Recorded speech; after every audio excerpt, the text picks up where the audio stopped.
didn't know if I would see my family again. I only knew I had to run. I still remember the day the world turned white.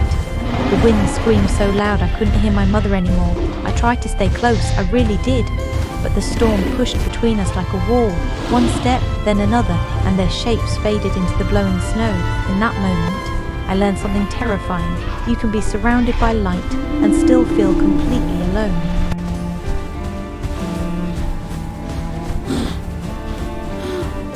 After the storm, the daylight felt empty. No footsteps around me, no familiar calls, just my own breathing and the cold biting my face. I wanted to shout for them, but I was scared my voice would bring danger. So I walked, not because I was brave, but because standing still felt like giving up. Hunger changes everything. It makes the snow feel like an enemy, and every shadow look like a warning. I scraped at the ice with my horns, searching for anything green, anything alive.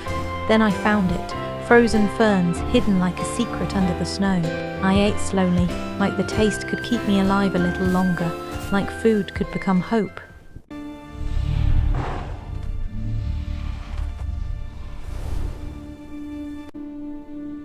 Then I saw them, hunters in the snow, moving like shadows. I ran for my life.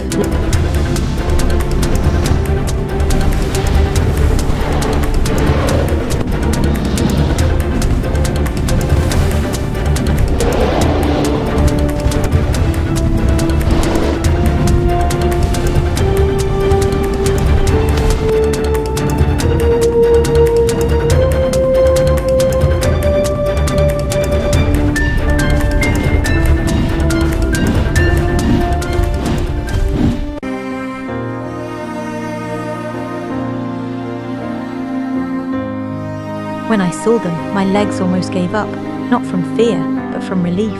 Their voices wrapped around me like warmth I thought I had lost forever.